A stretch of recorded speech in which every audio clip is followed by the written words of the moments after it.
Now हमने last class में हमने डाइजेशन पढ़ लिया था स्मॉल इंटेस्टाइन से पहले तक का, स्टमक तक का, ठीक है। स्टमक में क्या होता है, ओके। स्टमक से आगे चलेंगे, ध्यान से सुनो। स्टमक के बाद सबसे पहले तुम्हारे एक वो होती है, एक मसल होती है स्टमक के एंड पर, एक मसल होती है, इसका नाम होता है gastric sphincter. Gastric sphincter basically ये स्टमक के एंड पे होती है, ठीक है। स्टमक के एंड पे डायग्राम अगर देखोगे तो इसका काम होता है स्मॉल अमाउंट्स में एक्सपैंड करके, स्मॉल अमाउंट्स में ये फूड को स्मॉल इंटेस्टाइन में भेजती है। सारा खाना जो है तुम्हारा स्टमक से स्मॉल इंटेस्टाइन में एक साथ नहीं चला जाता, और स्टमक से स्मॉल इंटेस्टाइन में खाना डायरेक्टली भी नहीं जा सकता। एसिड है भाई, खौलता हुआ कॉन्सेंट्रेटेड एसिड है, वो स्मॉल इंटेस्टाइन में चला गया, दिक्कत आ जाएगी काफी ज्यादा, दिक्कत आ जाएगी काफी। हाँ, बाइल को बाद में देखेंगे। बट गैस्ट्रिक स्फिंक्टर से स्मॉल अमाउंट्स में जो फूड है तुम्हारा वो स्टमक से भेज दिया जाता है स्मॉल इंटेस्टाइन में। पेट में काफी टाइम तक खाना रहता है, हफ्ते तक रह सकता है। गाजर 30 घंटे तक भी रह सकता है। गाजर जो है वो कई दिनों तक रहती है, तभी जब कोई भी गाजर खाने के बाद तुम कभी 3-4 दिन बाद भी वॉमिट करते हो तो गाजर आती है वॉमिट में, अगर तुमने वॉमिट को ध्यान से देखा होगा, क्योंकि गाजर को डाइजेस्ट होने में काफी टाइम लगता है। Carrots take a long time to digest. तो गैस्ट्रिक स्फिंक्टर से तुम्हारा खाना चला गया स्मॉल इंटेस्टाइन में, किसमें? स्मॉल इंटेस्टाइन के अंदर खाना जाएगा, वेरी गुड। बट एक दिक्कत है भाई साहब, स्मॉल इंटेस्टाइन में एसिडिक खाने की कोई जगह नहीं है। एसिडिक खाना डाइजेस्ट नहीं हो सकता स्मॉल इंटेस्टाइन। पेट में तो चलो ठीक है, एसिड की जरूरत थी, बट स्मॉल इंटेस्टाइन में डाइजेस्ट नहीं हो सकता। तो क्या करे सारा एसिडिक खाना से क्या फेंक देते हैं। स्मॉल इंटेस्टाइन में एक सबसे पहले जो चीज आती है वो आती है बाइल जूस। क्या आता है? Bile juice. बाइल जूस जो है तुम्हारा, it is secreted bye liver. Liver से सेक्रीट होता है, ये सेक्रीट होने का मतलब है लिवर में बनता है, ठीक है, लिवर बनाता है।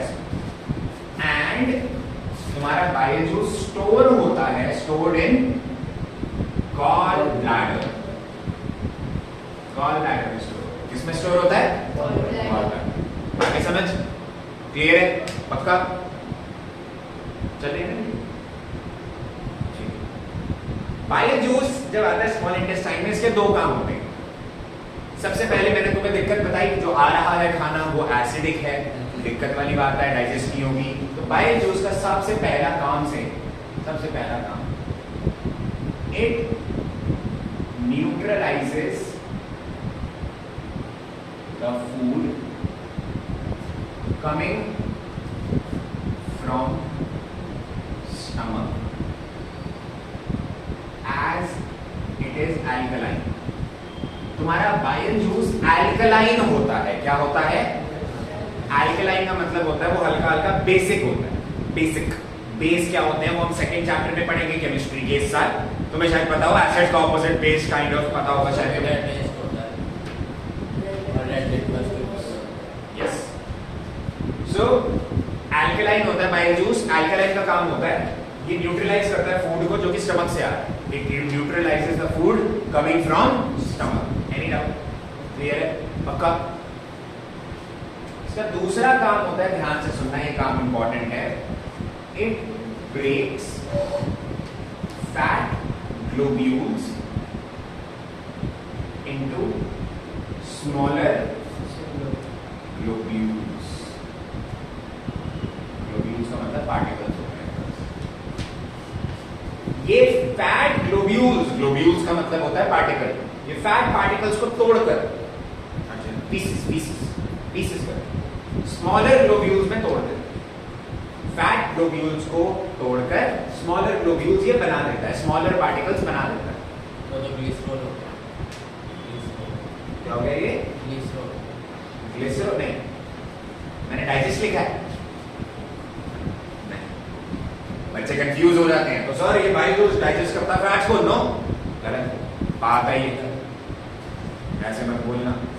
ठीक है, तो डाइजेशन तो ब्रेक डाउन ही होता है, तो डाइजेशन होता है break down chemically, physically break down कर रहा है, बस तोड़ रहा है पीसेस को। ये जैसे दांत में चबाते हो, ये खाना चबाते हो दांतों से, तो वैसे ही फैट ग्लोब्यूल्स को छोटे पार्टिकल्स में तोड़ रहा है, बस फिजिकली तोड़ रहा है एक तरह से। ठीक है, क्यों तोड़ रहा है? So that enzymes can act on it, ताकि एंजाइम्स उस फैट को डाइजेस्ट कर पाए, ताकि उस फैट को डाइजेस्ट करने में एंजाइम्स को कोई दिक्कत ना हो। आ गया समझ? तो ये तोड़ रहा है फिजिकली, ये केमिकली ब्रेक डाउन नहीं कर रहा। और इस प्रोसेस को बोलते हैं हम इमल्सिफिकेशन। क्या बोलते हैं? We call this process emulsification. हम ये भी बोलते हैं कि emulsifies fats into smaller globules, ये भी बोल सकते हैं, बात सेम। emulsification का मतलब यही होता है, फैट ग्लोब्यूल्स को छोटे छोटे पार्टिकल्स में ब्रेक कर दो। आ गया समझ? पक्का? फिर आता है इसके बाद, ये हो गया बाइल जूस का काम। अच्छा देखो, बाइल जूस डाइजेशन नहीं कर रहा, एग्जाम में क्वेश्चन आता है, bile juice does not help in digest, sorry it does not digest food. ठीक है, bile juice does not digest food, but it is very important. State why, give reasons why. Exactly, and it neutralises the food. तो दोनों point लिख दिए हैं तुमने, आया है क्वेश्चन बोर्ड में, वे बाइल जूस जो है वो भाई वो इंपॉर्टेंट क्यों है भाई बताओ। बाइल जूस डाइजेशन नहीं कर रहा फिर भी इंपॉर्टेंट है बताओ। तो ये दोनों पॉइंट्स लिख दिए तुमने, ठीक है, ये भी याद रखना। एक और क्वेश्चन आता है, जो सीमा है, सीमा का ऑपरेशन हुआ, गॉल ब्लैडर रिमूव कर दिया सीमा का। अब सीमा को बोला है ऑयली फूड मत खाओ, क्यों? देखो, गॉल ब्लैडर रिमूव कर दिया तो क्या स्टोर नहीं होगा उसमें?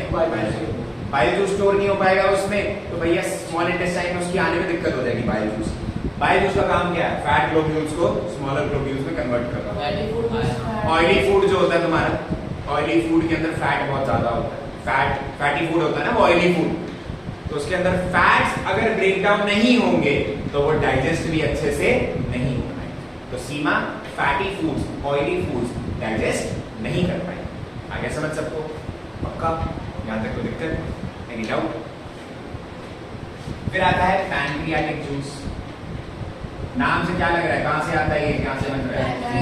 पैनक्रियास। पैनक्रियाटिक जूस पैनक्रियास से बनता है, ठीक है, सिक्रीटेड बाय पैनक्रियास। और इसमें तीन चीजें होती हैं, एक होता है ट्रिप्सिन, एक होता है लिपेज, और एक जाना माना चेहरा वापस आएगा एमाइलेज, ठीक है, एमाइलेज। ट्रिप्सिन, लिपेज, एमाइलेज, यहां तक कोई दिक्कत?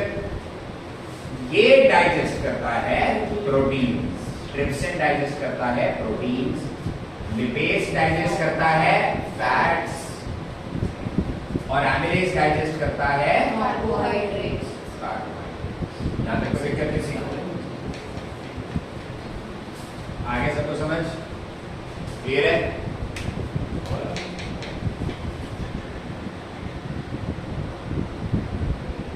ऊपर आ जाएगा अपने आप। सो ये काम होता है पैनक्रियाटिक जूस का। ट्रिप्सिन डाइजेस्ट कर रहा है प्रोटीन्स, लिपेज डाइजेस्ट कर रहा है फैट्स, एमिलेज डाइजेस्ट कर रहा है कार्बोहाइड्रेट्स, ठीक है। अभी भी पूरी तरह डाइजेस्ट नहीं हुई। फाइनल डाइजेशन करता है तुम्हारा इंटेस्टाइनल जूस। क्या करता है? जो स्मॉल इंटेस्टाइन में खाना आएगा, इंटेस्टाइन में सारा खाना डाइजेस्ट इसी में आकर होता है, स्मॉल इंटेस्टाइन में, ठीक है। तो इसको ना हम साइट ऑफ कंप्लीट डाइजेशन भी बोल देते हैं। क्या बोलते हैं? Site of complete digestion. यहाँ पर खाना कंप्लीटली डाइजेस्ट होता है। फाइनल टाइम में नहीं होता क्योंकि उधर वाटर भी आता है ना, तो वो एसिमिलेशन होती है, एसिमिलेशन में अब्सॉर्ब किया जाता है खाना, मतलब वाटर मिनरल्स अब्सॉर्ब किए जाते हैं। पढ़ेंगे। अच्छा, इंटेस्टाइन के इंटेस्टाइनल जूस बनता है। इंटेस्टाइनल जूस कौन बना रहा होगा? Small intestine. स्मॉल इंटेस्टाइन की खुद की जो वॉल्स होती हैं वो एक जूस सिक्रीट करती हैं, जो कि फाइनली कन्वर्ट करता है कार्बोहाइड्रेट्स को, कन्वर्ट करता है वो ग्लूकोज, जिसमें ग्लूकोज, प्रोटीन्स को कन्वर्ट करता है वो amino acids. Amino acids simplest form होती है तुम्हारी प्रोटीन। और फाइनली फैट्स को कन्वर्ट करता है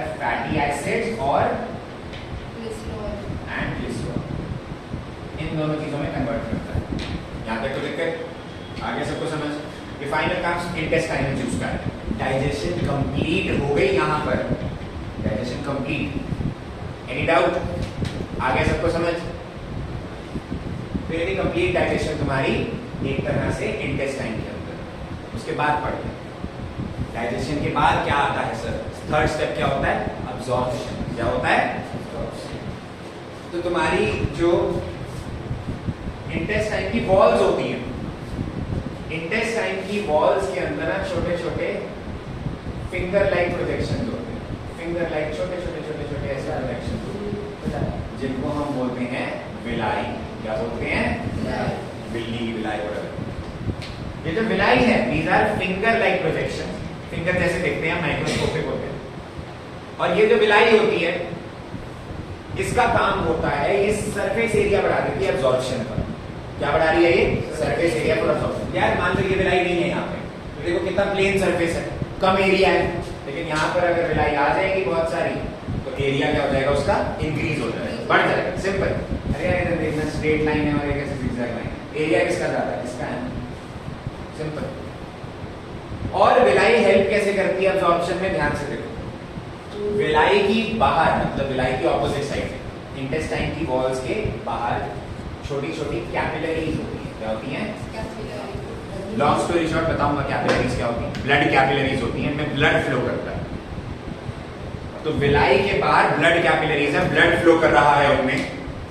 और ये जो ब्लड कैपिलरीज होती हैं, ये डिफ्यूजन की मदद से जो भी डाइजेस्ट हुआ मटेरियल है वो अब्सॉर्ब कर लेते हैं।